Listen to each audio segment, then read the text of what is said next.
കേരള പോലീസും അതായത് ലോക്കൽ പോലീസും ക്രൈംബ്രാഞ്ചും അന്വേഷിച്ച് കുറ്റപത്രം കൊടുത്തൊരു സംഭവത്തിൽ CBI അന്വേഷണം വേണമെന്ന കുടുംബത്തിന്റെ ആവശ്യം കോടതി അംഗീകരിക്കുമ്പോൾ അതിനെതിരെ ഏതാണ്ട് 1 കോടിയോളം രൂപ മുടക്കി CBI അന്വേഷണം വേണ്ട എന്ന് നിങ്ങൾ ആ പണം മുടക്കി അതിനുവേണ്ടി പുറപ്പെട്ടതെന്തിനാണ്? നിങ്ങൾ തള്ളിപ്പറഞ്ഞതാണ് ആ കൊലപാതകമെങ്കിൽ?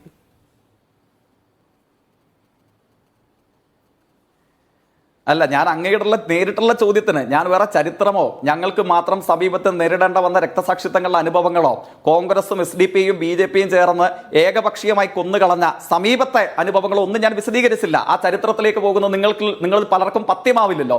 ഇപ്പോഴത്തെ ചോദ്യത്തിന് മറുപടി പറഞ്ഞാൽ മതി എന്നാണ് പലപ്പോഴും പറയാറുള്ളത്. എന്നാൽ ഞങ്ങൾ കൊല്ലപ്പെടുമ്പോൾ ഒരാൾക്കും വിഷമം തോന്നാവില്ല. ശീതീകരിച്ച മുറിയിൽ കോട്ടിട്ടിരിക്കുന്ന ഒറ്റയൊരുത്തനും അതിനകത്ത് പ്രയാസവും തോന്നാറില്ല. ഒരാളും ചർച്ച ചെയ്യാൻ വരാറുമില്ല.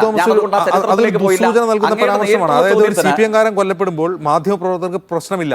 ഈ ചോദ്യം ചോദിക്കുന്നത് എനിക്ക് പോലും പ്രശ്നമില്ല എന്നാണ് അങ്ങ് പറഞ്ഞതിനർത്ഥം. എന്റെ ചോദ്യം അതല്ല. നിങ്ങൾ എന്താണ് രക്തസാക്ഷികളുടെ എണ്ണത്തെക്കുറിച്ച് തൃശ്ശൂർ നഗരത്തിൽ ഉണ്ടായ രക്തസാക്ഷികളുടെ എണ്ണത്തെ കുറിച്ച് പറഞ്ഞപ്പോൾ ഞാൻ അത് കേട്ടിരിക്കുകയായിരുന്നു. എനിക്ക് പരിചയമുള്ള എത്രയോ രക്തസാക്ഷികൾ, എൻ്റെ പരിസരങ്ങളിൽ നിന്ന് എത്രയോ പേർ CPM-ൽ രക്തസാക്ഷിയായിട്ടുണ്ട്. അതിലൊന്നും എനിക്ക് വിഷമമില്ല എന്ന് അങ്ങ് ദുസ്സൂചനയോടെ പറഞ്ഞാൽ എനിക്ക് പ്രശ്നമല്ല. ഞാൻ ചോദിക്കുന്ന ചോദ്യം, അങ്ങനെയൊക്കെ ഉള്ളൊരു പാർട്ടി, ഈ കൊലപാതകളെ തള്ളിപ്പറഞ്ഞ പാർട്ടി എന്തിനാണ് CBI അന്വേഷണത്തെ ഭയപ്പെട്ടത്? തീർച്ചയായിട്ടും അങ്ങയുടെ മുൻ പ്രതികരണത്തിനൊരു വാചകം കൊണ്ട് മറുപടി പറഞ്ഞിട്ട് അങ്ങ് CBI അന്വേഷണത്തെ സംബന്ധിച്ചുള്ള ചോദ്യത്തിന്റെ മറുപടിയിലേക്ക് ഞാൻ വരാം. ഞാൻ ആവർത്തിച്ച് പറയുന്നു, ചരിത്രത്തിലേക്ക് ഞാൻ പോകുന്നില്ല.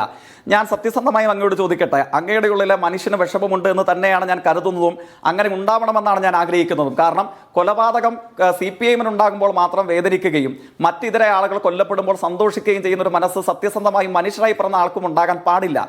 പക്ഷേ ഇതിനകത്തെ ഒരു ഇരട്ടത്താപ്പുണ്ട്, ഒരു സെലക്റ്റീവ് പക്ഷപാതിത്വമുണ്ട് എന്ന എൻ്റെ പ്രതികരണമാണ് ഞാൻ ഉന്നയിക്കാൻ ആഗ്രഹിച്ചത്.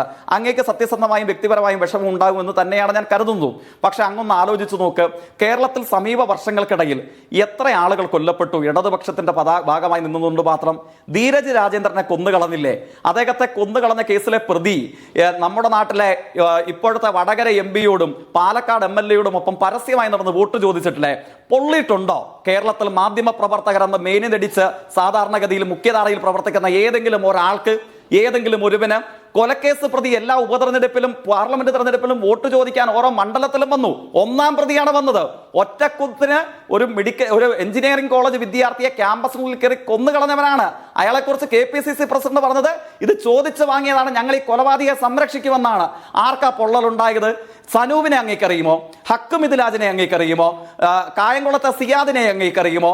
ഇതൊക്കെ സമീപത്ത് ഏകപക്ഷീയമായ പ്രതികരണങ്ങൾ മാത്രമാണ്. തിരികെ ഒരു പ്രതികരണം ഉണ്ടായിട്ടില്ല.